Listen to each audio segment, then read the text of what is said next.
Ladies and gentlemen, please welcome the President and Chief Executive Officer of the Detroit Regional Chamber, Sandy Baruja. Hey, good afternoon, everyone. Good afternoon, everyone, and happy spring, Michigan. Thank you. Yes, it's been a while. Well, welcome. This has become an annual tradition here at the Detroit Regional Chamber to host our governor for an address to the Detroit business community. And we are delighted, beyond delight, that our new governor, Gretchen Whitmer, has agreed to continue that tradition and has chosen to join us here today. Of course, today would not be possible without the support of our sponsors. And leading off, our signature sponsor for today's event, our friends at Consumers Energy and their CEO, Patty Poppe. So thank you so much, Consumers Energy, for supporting us today.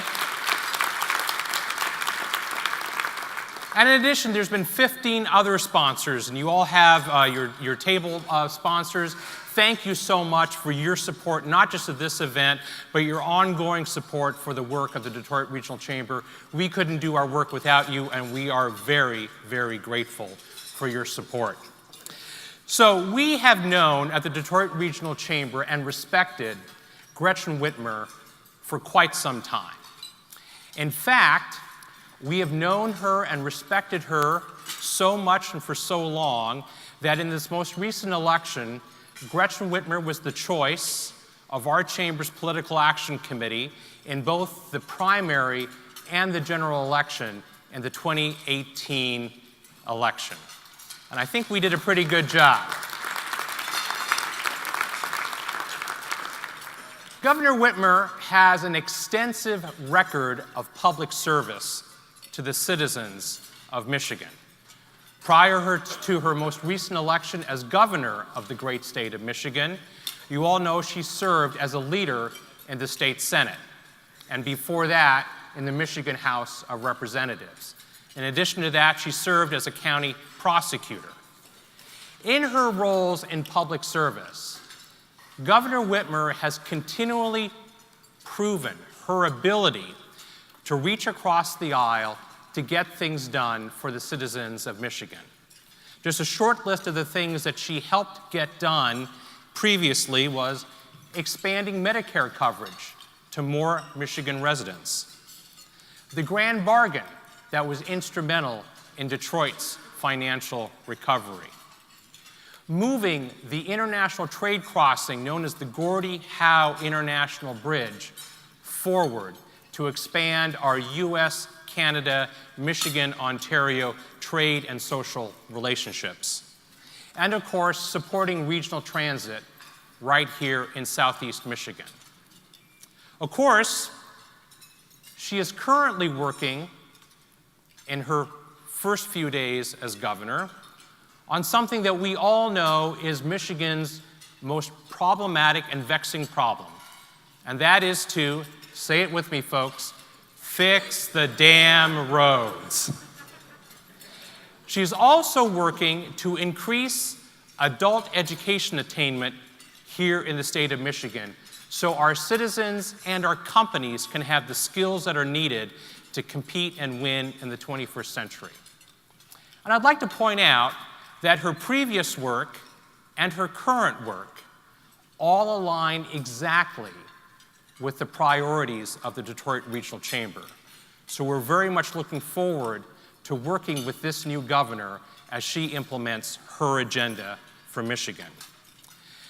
Now, as a lifelong Michigander and a longtime public servant, Governor Whitmer has taken to the role as governor like a duck takes to water. You can clearly tell she's enjoying herself and knows exactly what to do as governor. A short list of just what she did just in her first 2 months. That doesn't even include this month. She has visited 24 organizations, 8 college campuses, conducted 25 media briefings, and just in January and February, conducted 54 official events. And with today's events here with the Detroit Regional Chamber, I am sure that list of 54 has swelled to well over 64.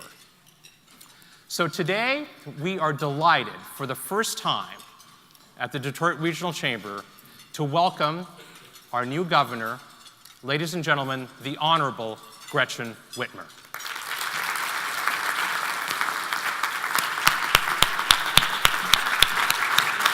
Thanks, Sandy. Thank you. Appreciate you. All right, thank you.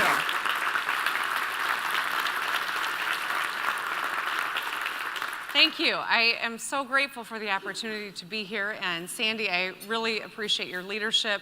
And to all of the members of the Detroit Regional Chamber, I'm incredibly grateful for the support that you lent me over the course of the last couple of years. I need your support continuing, and I want to talk to you about some of the fundamental issues I'm trying to tackle as I introduced the state budget just last week, and get your feedback and your help to make sure that we get this passed and fix some of the problems that are vexing our state in terms of the fundamentals. And so I wanted to take a few minutes to go through the budget that I introduced. I won't give you the version I presented to the legislature last week, but I will go through my slides because I think they're incredibly powerful. I was at Pancakes and Politics this morning, and those of you who were there, you're going to hear it again. I didn't get any pancakes, but I did all the politics. And, there was a man who was in the audience, and he said, I was opposed to your proposal, and I saw this today, and now I'm in favor of it. And I'm thinking about taking him on the road with me as I present this so he can say it at every event. But I'd like to go through the state budget. So we're calling it the Road for Opportunity, and of course, that's another, I can't get away from the road analogies, but for obvious reasons. This is a picture of what we think about when we think about Michigan. The left is the great Michigan legacy, right? This is a wonderful state people used to come to from around the world because once you got to Michigan, you get a great paying job, your kids would have excellent schools to attend, the quality of life was high, the water coming out of your tap was clean, and we had the best skilled workforce on the planet. Unfortunately, for the last few decades, we've not been making the investments in critical infrastructure in our state. And so today we find ourselves at a crossroad, kind of in the middle of the picture there, where we have an important decision to make. Are we going to make the investments that fix these fundamentals in Michigan, or are we going to continue down the path of disinvestment? I think the choice is stark, and it's one that I am trying to address in the budget that I've introduced. I don't believe any half measures are going to get the job done. I don't believe in the puffing that sometimes we get out of politicians. These are real problems in Michigan, and I put a real solution on the table. So it starts with understanding the state budget. The state of Michigan budget is about $60 billion, and that sounds like a lot of money, because it is a lot of money. It's a big number. But when you really look at the state budget, only about $10.7 billion of it, which is the general fund, is subject to our discretion. Everything else is either protected or comes with strings, like the federal dollars. So our ability to make decisions about setting priorities rests with the general fund. That general fund has not grown in 20 years. So today it is at $10.7 billion. In 2000, it was at $10.7 billion. And the cost of everything has gone up in that time, but our ability to pay for things has not increased with the general fund. Had the general fund just simply kept up with inflation, we would have about $5.6 billion more to invest in things like roads, to fix the education problems that we're facing as a state, to clean up drinking water. I'm not suggesting we close that gap, just the inflationary gap, but I am suggesting we've got to finally get serious about fixing infrastructure in Michigan. And when we do it right, we can solve a lot of the other fundamentals we're facing as a state. Right now in our state budget, there is a lot of money moving around from fund to fund. It's part of why the public justifiably is skeptical when you raise taxes and send them to Lansing. They don't get to fixing the problem that we expect them to. This is also why we see statewide initiatives fail and local initiatives pass, because people have confidence that the money's going where it's supposed to go. Right now, because our roads are disintegrating, we're stealing money out of the general fund to fill potholes. to shore up the general fund, we've stolen money out of the school aid fund. And so, as a result, we're not doing any of those three things well. We're filling potholes instead of rebuilding roads, we're shortchanging the general fund, and we are dead last when it comes to spending in K-12 education.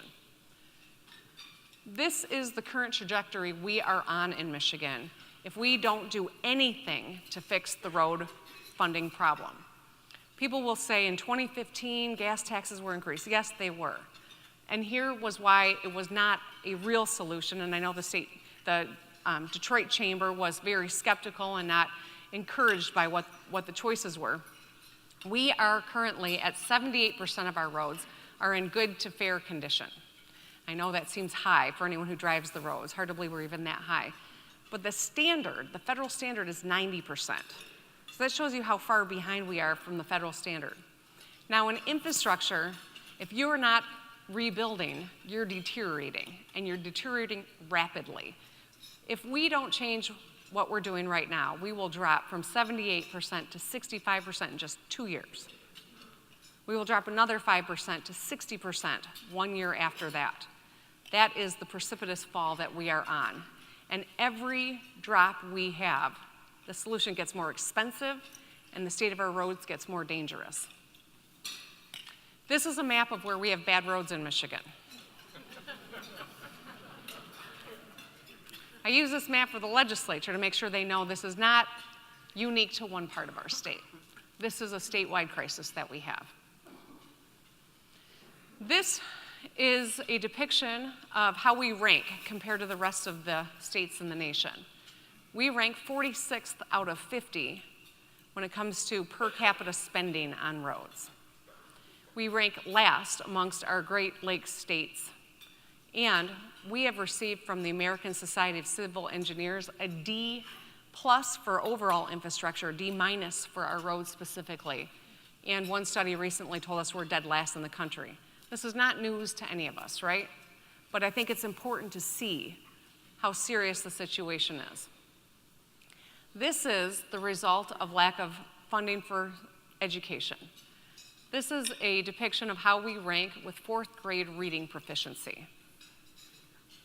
Does anyone in this room think that's acceptable or that's a ingredient for success for the economic future of our state? No, but that's how we rank right now. This is how we rank when it comes to funding. Out of the 50 states, Michigan's dead last when it comes to growth and education funding between 95 and 2015. This is a slide that shows you the skills gap. We know we've got a skills gap in Michigan. We rank in the bottom 20 when it comes to how many people in our state as adults have some sort of a post-secondary certificate or degree. We're in the bottom 20. Up until my State of the State, we had not adopted a formal goal for skills attainment. I set it at 60%. Now, anyone who's made a New Year's resolution knows just setting a goal isn't good enough, right? You have to have a plan to get there. We have a plan in this budget that will close this skills gap and take us from 40% to 66, or from 46% to 44%, to 60% by 2030. It is aggressive, but it is absolutely doable. This is a map that shows you the state of drinking water in Michigan. On this map is just simply depicted where we have PFAS, known PFAS contamination that is leaching into our groundwater. Drinking water is not just an issue in Flint, Michigan. We have old infrastructure bringing water to our homes that's not even reflected in this map, and PFAS. So, those are some pretty grim slides. Those are the foundational things that we are struggling with as a state. These are also the issues that when we fix them, we are positioned to be leaders in this country. I just came from the National Governors Association meeting in Washington, D.C. a couple weeks ago. All of the governors from across the country were there, Republican and Democratic alike. Every one of us is focused on infrastructure and skills, but we are the only ones that are starting at the very back. This is a race, and we are not positioned to win the race, much less be competitive, until we set our budget right and set the right priorities. It starts with setting a goal. So by 2030, the goal has got to be 90% of our roads in good to fair condition, 100% of our communities with clean drinking water, taking Michigan from back of the pack in education to being a top 10 state, and closing the skills gap so 60% of our adults have that post-secondary degree. We know how many jobs are unfilled today because of lack of skills, but that's going to continue to grow, and we're not positioned yet to meet that need. So the solution that I've put on the table is not an easy solution. I did a radio interview the other day, and the interviewer said, "Oh, so you want to raise the gas tax?" So back up. I don't want to raise the gas tax. No one wants to raise the gas tax. But the hard truth of what we're facing as a state is if we don't address this problem, it could get so out of control we'll never be in a position to address it. We will lose our edge in mobility, even with all the R&D and investment that's happening here, if our roads are crumbling into gravel. So 15 cents a gallon would be the gas tax. 6 months later, it would rise another 15 cents, and then 6 months later, another. I know this is a big number. I don't like putting it on the table, but it is a real solution that solves the problem. We cannot pretend it doesn't exist anymore or put our head in the sand. When we do this, we've built in some relief for people. First and foremost, doubling the earned income tax credit so that the working poor who are trying to get to work and are going to struggle putting that gas in their car will have some relief in the form of the EITC. We built in a repeal of the retirement tax for older Michiganders who are living on fixed incomes. And the great benefit to all of us is that that hidden tax we're paying today, the worst kind of tax that doesn't actually even fix the problem when we repair our cars, we will save those dollars. A study came out this week that said it's gone up to $646 a person, but if you live in metropolitan Detroit, you know it's a heck of a lot higher than that. We will all save when we fix the roads the right way.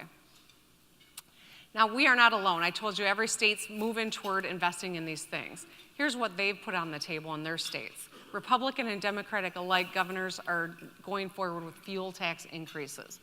In Ohio, Republican Governor Mike DeWine put forward an 18-cent increase. Ohio's roads are a lot better than ours are, and they have toll roads. And yet DeWine is moving forward trying to fix infrastructure with an 18-cent tax increase. He's also introduced, my understanding is 7 other taxes to make his budget work. We've put one solution on the table. My solution gets us to 90% by 2030. And as you can see, it takes a while to get there. But it is a real solution that matches the magnitude of the problem, which is $2.5 billion a year additional in infrastructure spending that we've got to make as a state. This is, the cost of it is $23 a month for the average driver in our state. And these are the ways that people will feel relief when we make this investment. Now, I created this budget in a way because as a legislator, former legislator, I know the hardest vote you take, the worst vote you take, is a vote that you tell people you've solved a problem and it didn't really solve the problem. You want to take one smart vote that is big enough to actually fix the problem, not multiple votes that piece it together and still fall short, but one. And that's why we designed the budget this way. When we pull this one lever, we're in a position to solve a lot of problems. It means the school aid money goes back to the schools, so we can make the biggest investment in education in a generation of Michigan kids. $500 million back to the school aid fund, so we can increase the per pupil foundation allowance, support kids who are at risk, special education, CTE. We can do the biggest impact in a generation here in Michigan with this budget. We can connect people with opportunities to upskill through the Michigan Reconnect or the My Opportunity Scholarship, which I talked about in the State of the State. It's about bringing down the cost of getting skills in our state. We can make the investment in infrastructure for water, $120 million to improve drinking water infrastructure, and $60 million for hydration stations in our schools that have lead leaching into their water. And the best part about this budget is when we do it this way, it is truly balanced, predictable, and the dollars are going where they're supposed to. Raising the revenue at the pump means that every dollar is constitutionally protected from being moved around in the budget and will actually go to fixing the roads. The general fund money can get back into the general fund, and the school aid fund dollars stay with our pre-K to 14 schools. Now, there's a map for every part of our state on the state website, so you can see the roads that will be fixed in your area and where you live and work. There's also a map where you can hover and click on every school district in the state of Michigan. Since we're in Detroit, we highlighted Detroit. This would be a $424 per pupil increase, bigger than they've seen in 20 years.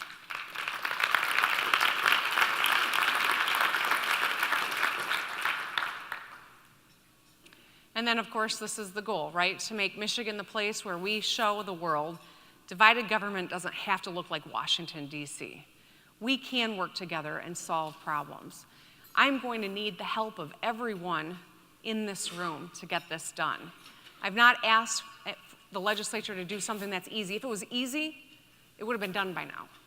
This is difficult, but it's time for us to do the hard work today and recognize if this problem's going to get fixed, we got to pay for it. Mexico is not going to pay to fix our roads.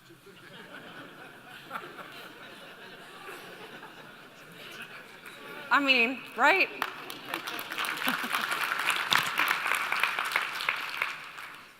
We have to do the hard work, but we have a plan that I've put on the table. It was not easy to put it on the table. There were a lot of gimmicks we could have put into this. We could have said, oh, we're going to shoot to have 80% of our roads good. That's selling ourselves short, and that's telling the public something they want to hear as opposed to what we have to get done. I didn't get elected to manage the decline of the state that I love.